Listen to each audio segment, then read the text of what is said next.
Guys,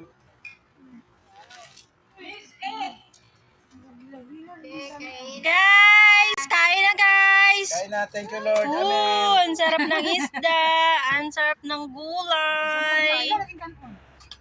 Maluto ka na siya. Hello ba? Ipinatay nyo. Wow. Kain na.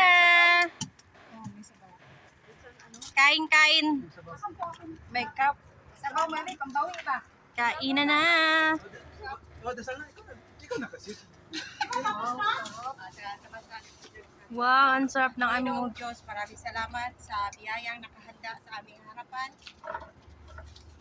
Naway, pagpatuloy mo ang aming grasya na sa aming harapan at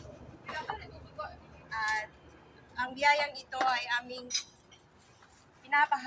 pinahahalagaan sapagkat sa iyong kabutihan at kapangyarihan nagbuhat ang lahat ng mga ito. Sa pangalan ni Jesus, sa pangalan ng iyong anak na si Jesus.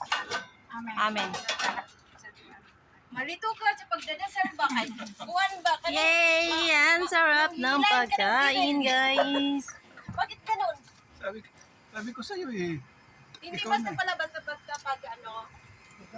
pagdasal ka na sa grasya, yung talagang yung nakapokus ka ba sa dinadasal mo?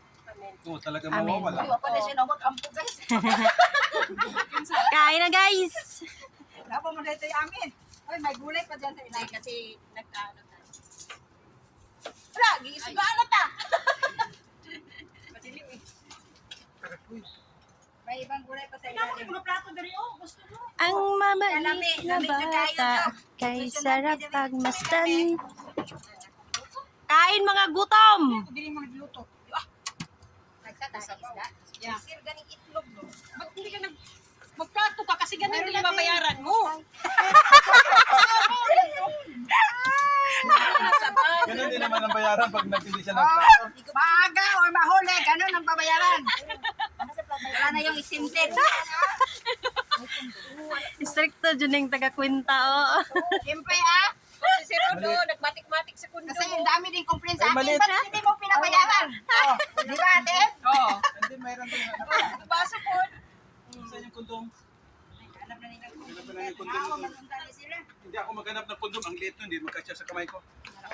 Kain na tayo, guys. Igawas ang taning ko.